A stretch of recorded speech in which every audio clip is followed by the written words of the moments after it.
Olá, sejam bem-vindos a mais um Off Game Responde, edição 10. E hoje a gente vai estar aqui falando sobre algumas perguntas que a gente recebe dos inscritos, do pessoal do Discord, do nosso privado. E para quem não conhece o quadro, pode deixar perguntas, dúvidas, qualquer coisa que vocês tenham de questão, angústias, que a gente costuma, quando tem um tempinho, fazer esse quadro e responder não só diretamente para uma pessoa, mas em vídeo outras pessoas também podem ser beneficiadas com a resposta. E hoje a gente está aqui com os temas das perguntas de número de mercados, gestão de banca, odds altas. É mais ou menos a temática do Off Game Responde de hoje. E a nossa primeira pergunta é: para quem tem uma banca de R$ 500, vale a pena trabalhar entradas em lei de odds altas? E como sempre, para responder aqui para vocês, eu vou chamar o CX. Sejam bem-vindos, meus queridos. Só para começar, eu estava aqui tirando essa dúvida. Nós estamos gravando aqui de uma quarta para quinta, porque eu estou completamente perdido no tempo. Eu nunca sei quando é segunda, quando é terça, quando é domingo. Mas eu sei que a gente está gravando aqui depois, bem depois, dá para dizer, do jogo do Santos, da estreia do Neymar. Então, provavelmente todo mundo que está ouvindo estava curtindo o Neymar. Até agora, o Santos empatou com o Botafogo. E apesar de não ter vencido, o Neymar continua lá, firme e forte, na sua invencibilidade contra os times do interior de São Paulo, quando ele joga na Vila Belmiro. Mas, voltando aqui, vamos para a nossa pergunta. Essa pergunta que é super específica e é tão legal ela ser específica, porque ela menciona especificamente R$ 500, né? Com R$ 500, vale a pena eu fazer lei em odds altas? Bom, vamos começar a destrinchar essa pergunta, porque tem. Normalmente, essa pergunta ela vem com diversas outras ideias implícitas dentro dela. A primeira é: um lei a odd alta com R$ 500 e não com menos de R$ 500.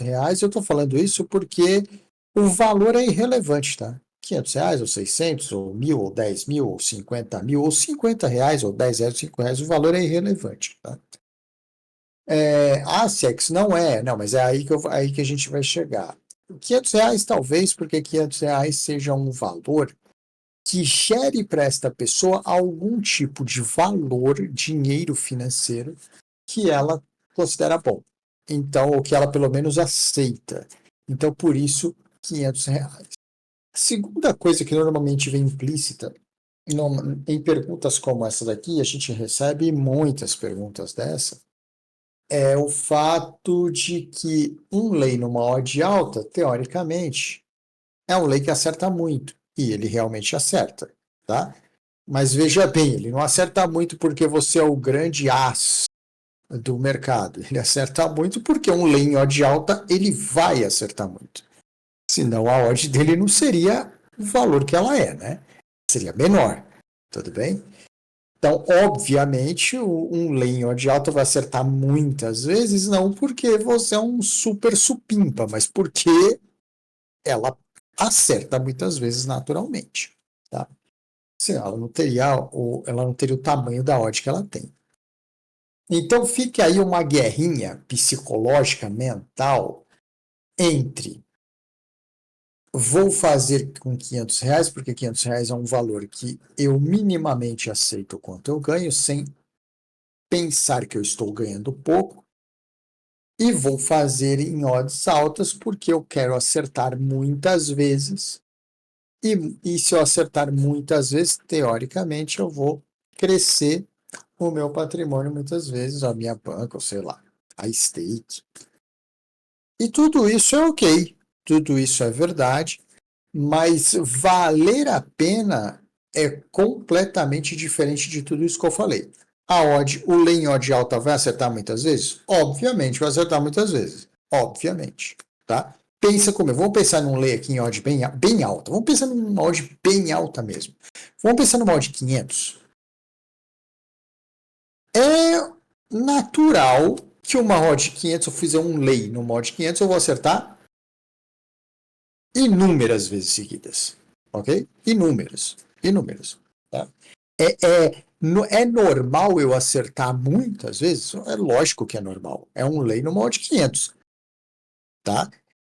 Se fosse um lay numa odd 1,30,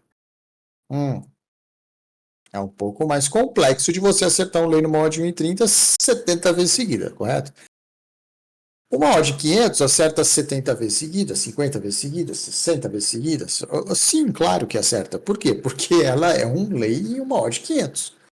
Tá? Isso não torna especial a operação porque ela acertou 1 milhão de vezes seguidas. Ok? Isso não torna ela especial. Por quê? Porque, obviamente, essa odd vai acertar várias vezes. Tá? E, obviamente, ela vai acertar várias vezes seguidas também.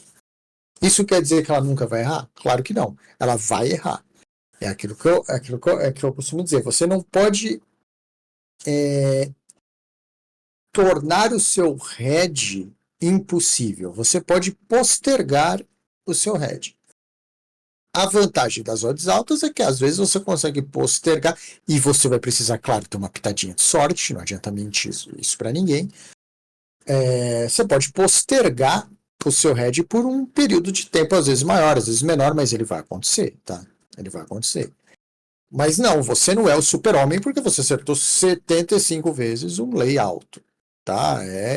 Naturalmente, essas odds acertam muito e naturalmente elas acertam muitas vezes seguidas, tá?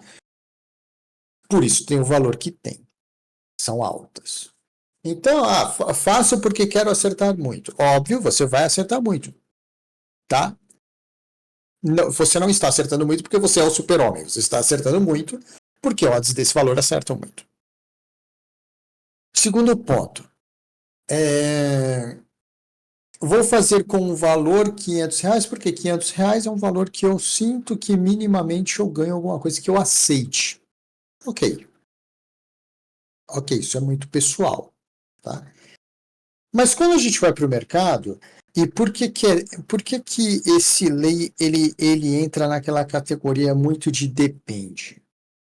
Porque a questão não é quantas vezes você vai acertar, e a questão não é quantas vezes, quanto em dinheiro você vai ganhar.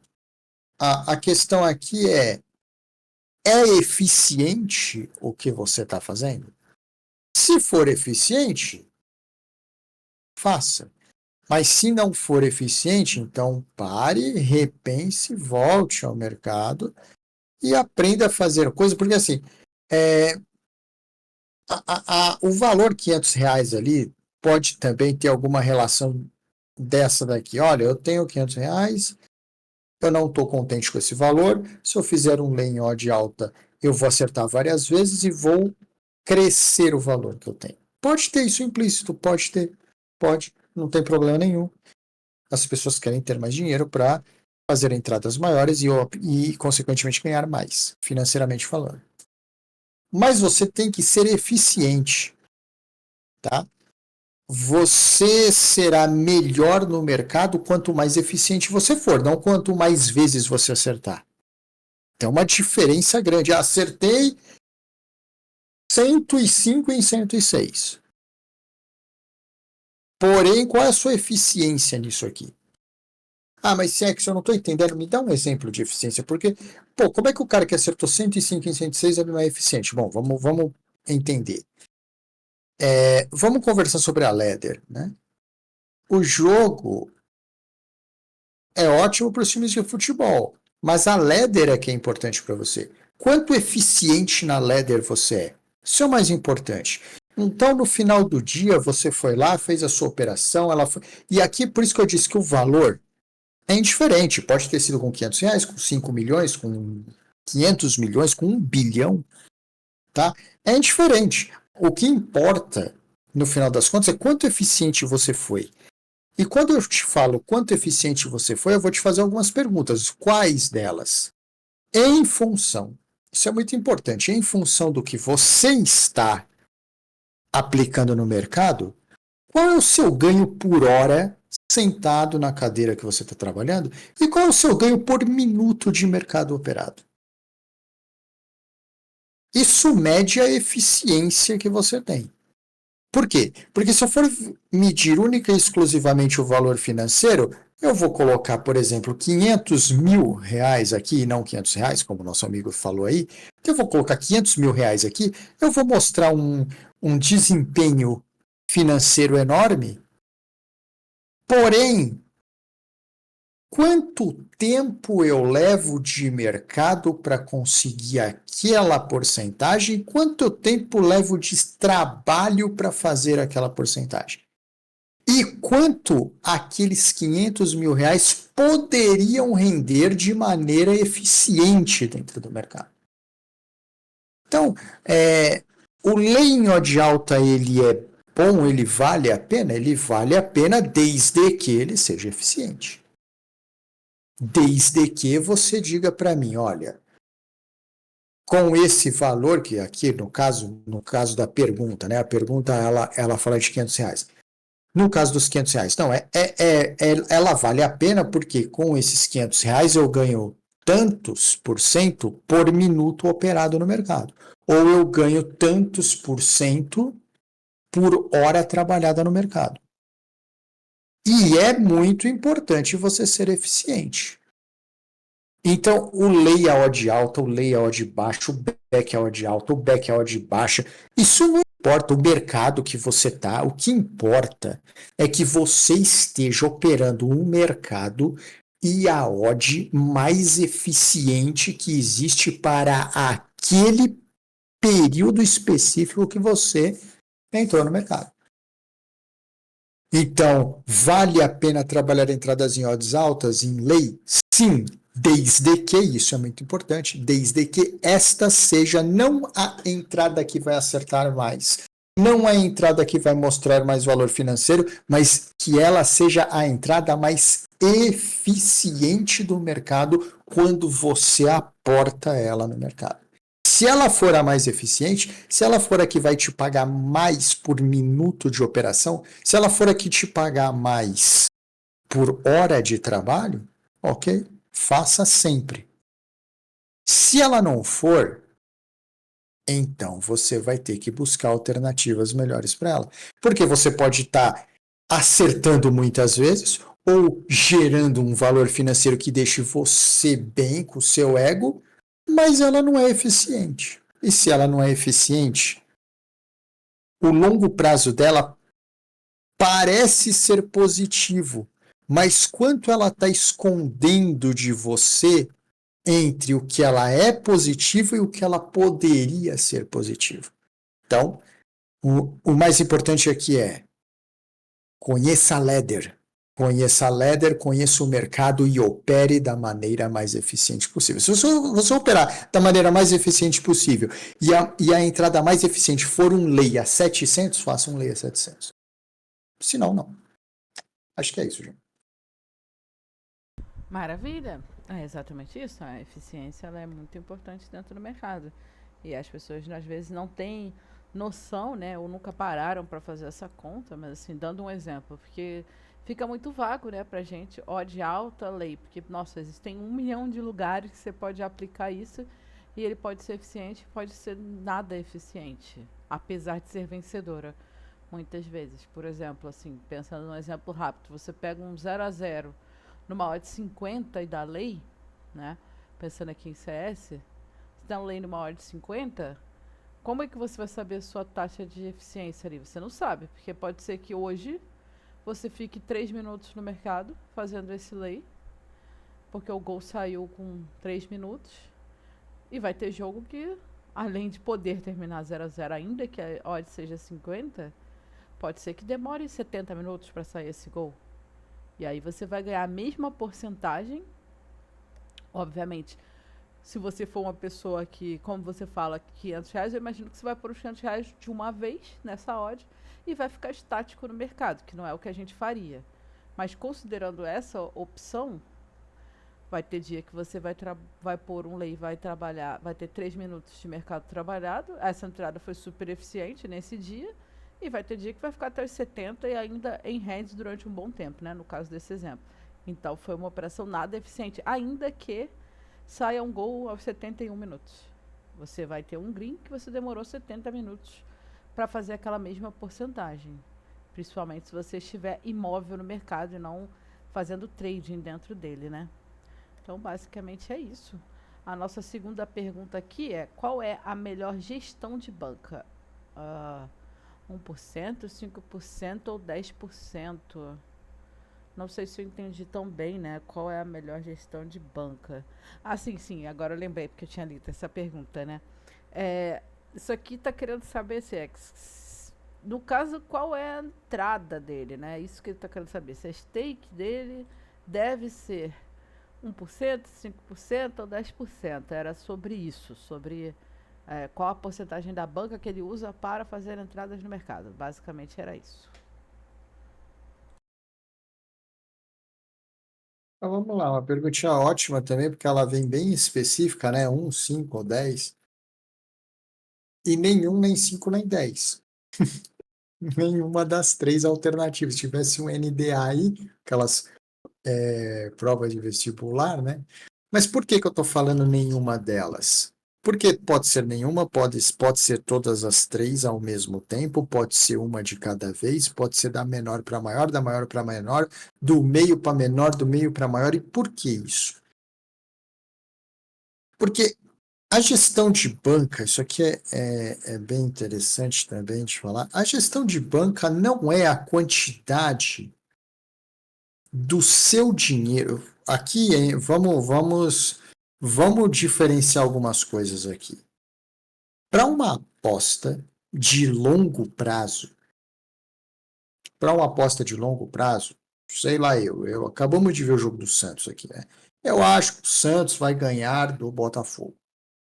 E você faz uma aposta de longo prazo, uma aposta na vitória do Santos, então a sua gestão de banca ela está relacionada à quantidade de dinheiro que você coloca no mercado em função do dinheiro total que você tem, tá? Então, eu tenho, sei lá, 1.000, eu acho que o Santos vence o Botafogo, qual a porcentagem desses 1.000 que eu posso colocar a favor da vitória do Santos, que permita com que eu repita esse cenário várias vezes e seja positivo no longo prazo. Mas é que eu estou falando de apostas de longo prazo, tá? Apostas de longo prazo, apostas para o jogo todo, tá? Se eu tiver numa realidade trader, onde você vai entrar, sair e negociar preços, que é uma realidade bem diferente, a gestão de banca ela não tem nenhuma relação com a quantidade de dinheiro que você tem em relação ao que você coloca no mercado. A gestão de banca ela tem relação com a estratégia que você tem para o jogo e com o planejamento que você faz para aplicar essa estratégia. Então, a sua gestão ela será a gestão capaz de manter a sua estratégia de jogo, mesmo que você tenha o mercado em algum momento andando contra a sua posição. Então é muito difícil. Se alguém perguntasse para mim, vou fazer aqui uma operação em trading a favor da vitória do Santos e vou usar, por exemplo, 10% da minha banca. Provavelmente eu perguntaria para o cara assim: a vitória do Santos é o seu planejamento para o jogo? Ou se o Santos sair perdendo no jogo, você não tem plano nenhum para isso? Qual é o plano que você tem para o jogo? Porque você vai precisar de uma gestão capaz de mover e fazer com que você não perca as negociações no mercado durante os 90 minutos. Então, se você vai colocar 10% da sua banca, entrou ali, fez um back ao Santos, aconteceu um contra-ataque, você sofreu um gol, ou seja, o mercado fluiu contra a sua posição, você vai abandonar a partida? Se você vai abandonar a partida, você está com vários problemas juntos e um deles é a gestão. Por quê? Porque você tem que ter uma gestão equilibrada, capaz de fazer essa vitória do Santos fluir em um mercado que às vezes vai correr a favor e às vezes vai correr contra, de maneira que você possa explorar o máximo potencial dele durante os 90 minutos. Ou o máximo potencial dele dentro do período de tempo que você pré-definiu como estratégico para fazer a sua operação. Porque durante a sua operação, o mercado pode fluir a favor ou contra. Mas ele não necessariamente vai se definir a favor ou contra por causa de uma movimentação. Então, a sua gestão para trader, ela precisa não estar ligada ao valor financeiro que você tem, e sim a estratégia e o planejamento que você tem para o jogo. Quanto grande ela deve ser em qual período do jogo para que você faça ela funcionar dentro daqueles períodos que você escolheu para trabalhar. Então, não tem um 1%, 5% ou 10%. Isso depende muito da estratégia que você tem para o jogo. E aqui tem um outro conceito que ultrapassa o conceito de gestão, mas tem tudo a ver com o conceito de gestão, que é zonas de ladder. Isso é um conceito muito pouco conhecido. Você vai aplicar a sua estratégia em que zona da ladder? À medida que as zonas da ladder mudam, obviamente você tem que ter uma gestão diferente para aplicar a mesma estratégia. Então, pensando numa aposta de longo prazo, 1%, 5% ou 10%, vai depender muito de taxa de acerto, de quanto aquilo no longo prazo vai ser positivo ou negativo, onde você principalmente, né, onde você tem vantagem ou não, mas isso para apostas de longo prazo. Para você fazer movimentos de trade dentro do mercado, você vai precisar alinhar a gestão à estratégia que você tem. Você vai para uma estratégia mais agressiva, você vai para uma estratégia mais conservadora, você vai ficar entre uma e outra, você vai ser um pouco mais moderado, você vai aplicar uma estratégia agressiva em qual zona de ladder para que você tenha uma gestão e que aquilo seja o mais eficiente possível. Então, a gestão para trader, ela é um pouco mais complexa do que simplesmente eu falar para alguém, ó, pega aqui 5% da tua banca, põe aqui que o Santos vai vencer, que no longo prazo isso é bom. Mas para isso ser bom no longo prazo, eu estou fazendo uma aposta de longo prazo. Eu não estou fazendo um movimento dentro do mercado. Aí é outra história, tá bom? Maravilha, não, disse tudo. Nem tenho nada para complementar, é exatamente isso. Além de ser totalmente pessoal, né? Ainda tem essa questão que depende muito de onde, quando, como, em que jogo, em que tipo de jogo você vai aplicar. Mas com certeza o que fica de mais importante é que não tem uma entrada certa. Não é um. Ah, sempre vou por 5%, sempre vou por 1%, sempre vou por 3%, sempre vou por 10%. Não. Tem que variar de acordo com tudo isso que foi dito aqui. E a nossa terceira pergunta de hoje é: qual o momento correto para fechar uma posição em hedge?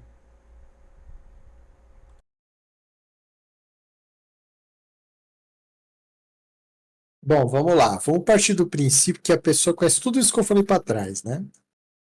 Ela conhece a gestão de banca, ela tem uma estratégia e um planejamento para o jogo, ela conhece as zonas de ladder e ela definiu que ela vai ser agressiva, conservadora, moderada e tudo mais. E com tudo isso, ela fez uma operação, isso é normal, vai acontecer. Às vezes você faz tudo isso e você tem um mercado fluindo contra a sua posição o tempo todo. Quando é o momento correto para fechar a posição em hedge? Quando você deixar de ter vantagem. Essa é uma resposta assim, muito simples. Quando você, antes do jogo, é por isso que também o estudo pré-live do jogo é tão importante. Antes do jogo, você define o que é vantagem para você. O que é vantagem? Você pode ter vários tipos de vantagem. Tá? Você pode ter algumas vantagens. Você pode ter uma vantagem comportamental. Você pode pré-definir o que é uma vantagem comportamental. Então, ó, quando esse time estiver fazendo isso aqui, eu tenho uma vantagem comportamental, eu vou manter a minha posição aberta mesmo em prejuízo. Você pode ter uma vantagem financeira, e aí a gente está falando da gestão, você pode ter uma gestão melhor do que a média do mercado, e aí você pode manter uma posição em rede aberta por mais tempo. Por quê? Porque você tem uma vantagem financeira, e quando a vantagem financeira ela alinha com a vantagem comportamental, você vai ter uma chance de um grande boom em função do mercado. Tá? E você pode ter simplesmente uma vantagem de mercado também. Você pode conhecer o mercado o suficiente para entender que aquilo é só um movimento de aflição que ele está fazendo, que ele vai voltar para onde ele estava, ou simplesmente aquele movimento que ele está fazendo não condiz com o comportamento do jogo. Então você precisa alinhar todas essas coisas. E como você faz isso? Fazendo um bom pré-live, porque fazendo um bom pré-live, fazendo um bom estudo do jogo, você vai pré-definir o que é uma vantagem comportamental para você, o que é uma vantagem financeira, o que é uma vantagem de mercado. Quando você perder a vantagem e você tiver uma posição em hedge, feche a sua posição. Por quê? Porque a partir desse momento, obviamente, não vale mais a pena você ficar lá. Então, quando fechar uma posição em hedge, qual a melhor momento? Quando você não tiver vantagem, seja comportamental, seja de mercado, seja de gestão, aí você fecha a sua posição. Não tem problema nenhum. É exatamente isso. Perdeu a vantagem e fechou. E assim, e também, que eu também não tinha entendido muito bem isso, né? Porque quando a gente trabalha, a gente dificilmente fecha em rede, né? Porque a gente tem uma estratégia. Então, não necessariamente fechar uma posição negativa significa que acabou, né? Porque do jeito que fala, que pergunta, parece que. Não sei, tava lá, Beck ao Santos, tomei um gol, pronto, acabou. Não, não acabou. Se você tiver uma estratégia, você tem vários outros lugares para recorrer. Vamos supor, tava lá com uma posição aberta em Beck ao Santos, esperando o 2-0, não veio 2-0. Beleza, você pode fechar a posição e, por exemplo, ir no mercado de under, continuar a sua operação. Se você tiver dentro da sua estratégia, se você tem na sua estratégia que, vamos supor, esse jogo jamais será, estatisticamente é muito difícil que seja over 4,5. Então, toma um gol, você pode fazer uma operação lá. Ou você pode fazer uma operação, apesar de ter tomado o gol, acho que o Botafogo não vence. Então você pode transferir a sua operação para o próprio match para um Botafogo, para um back empate. Enfim, são estratégias. Você não necessariamente precisa conviver com head, tipo, acabou o mundo. Tomei um head, tomei uma situação contra a minha posição, pronto, acabou, fechou. Não necessariamente se essa é uma realidade. Pelo menos não é a nossa realidade, mas você tem alternativas. Mas se for isso, tomou um head, fechou, é isso. Tá em desvantagem no jogo, fecha e vai embora, ou espera ter a vantagem de volta para voltar ao mercado. Alguma coisa nesse sentido, assim. Mas com certeza vai ser melhor do que virar o famoso passageiro da agonia, né? Tava lá no Beck ao Santos, peguei o gol, não fechei, tô esperando 2-0, tomei o gol, agora tô em red e ao invés de fechar, vou rezar para acontecer o 2-1 do Santos. E aí ele não acontece, e aí com certeza essa é uma opção muito pior. Agora vamos a nossa pergunta derradeira, quarta e última pergunta. Trabalhar somente um tipo de mercado pode melhorar meus resultados?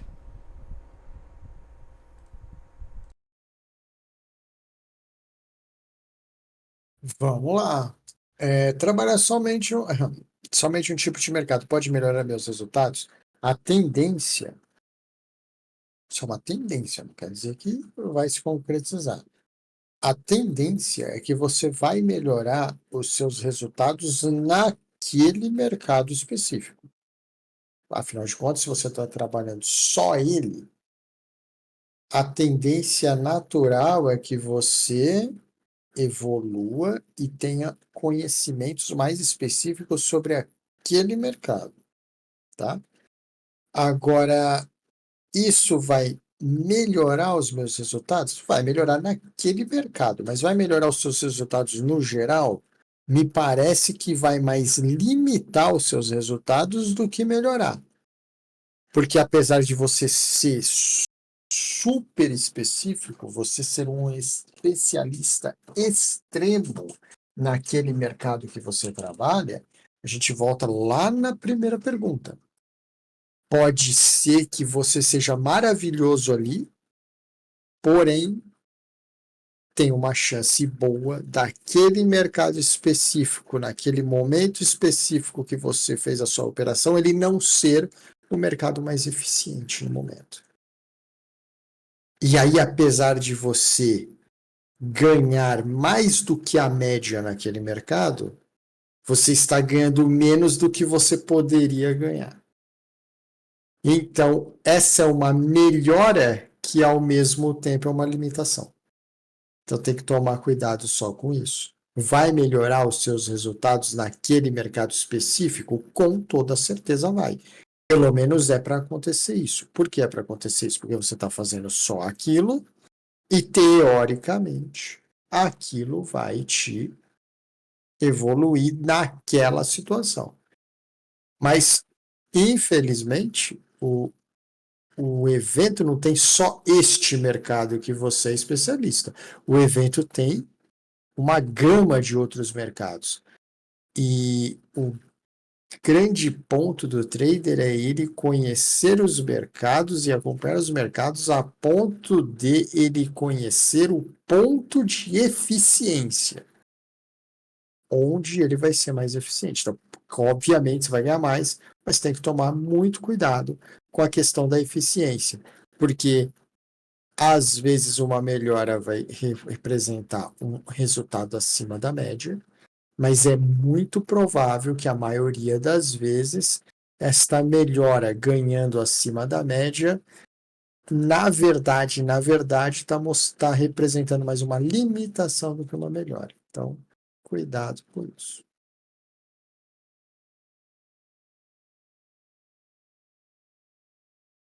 É isso, exatamente isso. Com certeza, quando você foca em um lugar só, você se especializa. Então, se você trabalha só under, você com certeza vai se especializar naquele mercado. Se você ficar bastante tempo trabalhando só under, você vai ficar melhor só no under. Agora, se você trabalha só meteoros, a mesma coisa. Tudo que você fizer especializado, a tendência é que você melhore muito naquele mercado. Então, isso pode sim melhorar seu resultado dentro desse sistema. Agora, porque também não adianta você trabalhar os 30 mercados que tem, 32 por aí, você trabalhar todos os mercados e não ter noção nenhuma de nenhum deles e ficar pulando de lá para cá, daqui para lá, conforme você acha que as situações estão acontecendo no jogo. Então aí também não vale a pena, com certeza é melhor focar em uma coisa só e depois ir expandindo devagar, né?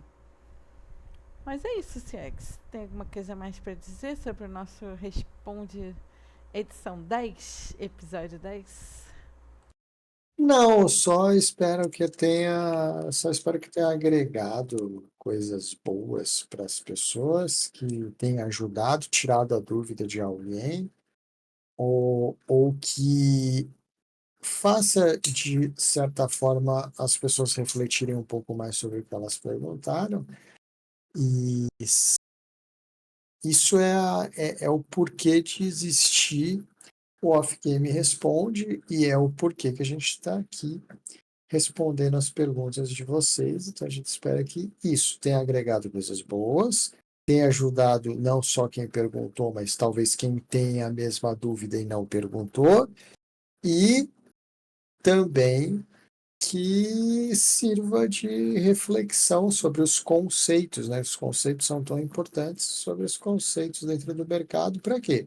Para que você não caia naquele grande problema do mercado, que pode ser que hoje esteja muito bom, mas quando você se olha no espelho, você não consegue, fazendo o que você faz no mercado, imaginar você aqui daqui 7 anos, 8 anos, 10 anos, 12 anos. Você não pode sonhar em estar aqui. Você tem que acreditar que o que você faz te coloca aqui tanto tempo. Isso é o mais importante. Então, o que te coloca aqui por muito tempo são os conceitos. Então, bons conceitos para vocês levarem para frente. Espero que tenha ajudado. Meus queridos, é isso que eu tenho para falar para vocês hoje, viu, já? Acho que estão respondidas as perguntinhas. É A isso. gente vai se ver por aqui em breve, numa próxima oportunidade. Sigam aí o canalzinho da gente, deem um likezinho nos vídeos, se inscrevam, até para ter mais acesso aos conteúdos que a gente faz mais rápido. Não é isso, já?